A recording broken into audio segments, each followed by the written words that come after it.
Bonsoir à tous et bienvenue à Perspective. Le pape François a envoyé un message au Forum économique mondial, un rassemblement de responsables politiques et la crème du monde de l'entreprise. Environ 2500 personnes sont attendues à leur rencontre annuelle.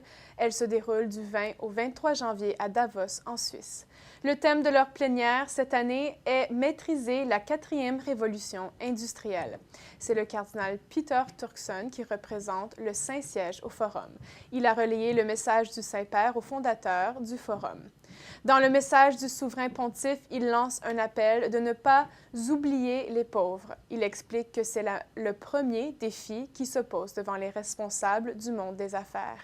Il a cité des extraits de ses ouvrages passés, notamment son encyclique Laudato Si, en disant que le Forum économique mondial peut devenir une plateforme pour la défense et la protection de la création, pour la réussite d'un progrès plus sain, plus humain, plus social, plus intégral.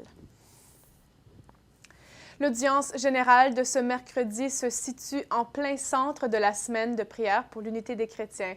On a lu un extrait de la première lettre de Saint-Pierre. Le pape François a donné sa catéchèse Salle Paul VI au Vatican sur le baptême commun à tous les chrétiens, tout comme la mission d'annoncer le Christ. Écoutez ce résumé de sa catéchèse. Tous les chrétiens ont en commun le baptême, qui est, comme l'enseigne le Concile Vatican II, le lien sacramentel d'unité existant entre ceux qui ont été régénérés par lui. Et nous sommes tous appelés à redécouvrir ce don et les exigences qu'il comporte au-delà de nos divisions.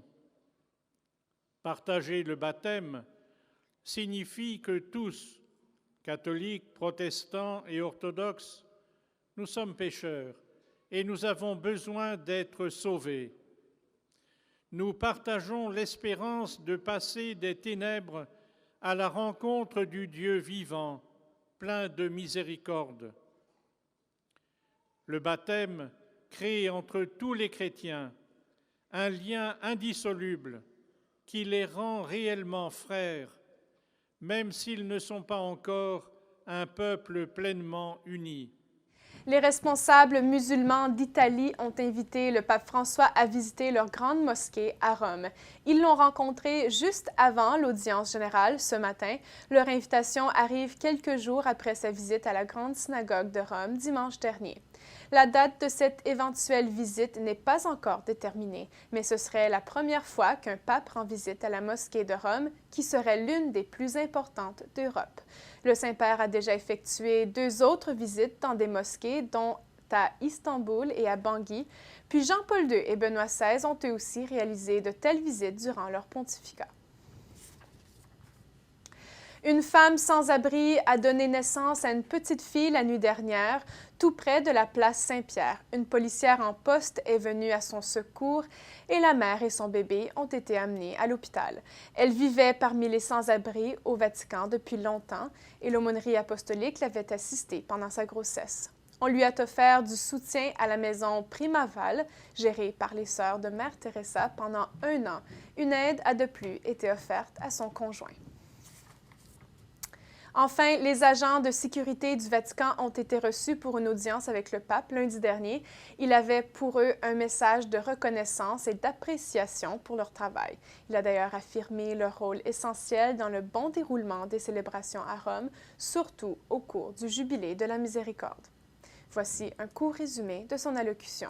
Le vôtre n'est pas un travail facile, mais je prie pour vous et je vous remercie pour votre professionnalisme et votre sens du devoir. Ce sont les mots de sincère reconnaissance que le pape François a adressés aux dirigeants et personnels de l'inspection de sécurité publique près le Vatican.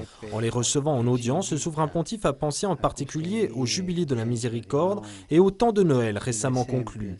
L'ordre extérieur sur lequel vous veillez avec une vive attention, a-t-il dit, ne manquera pas de favoriser celui de l'intérieur, imprégné de sérénité et de paix. Merci d'avoir été avec nous et à la prochaine.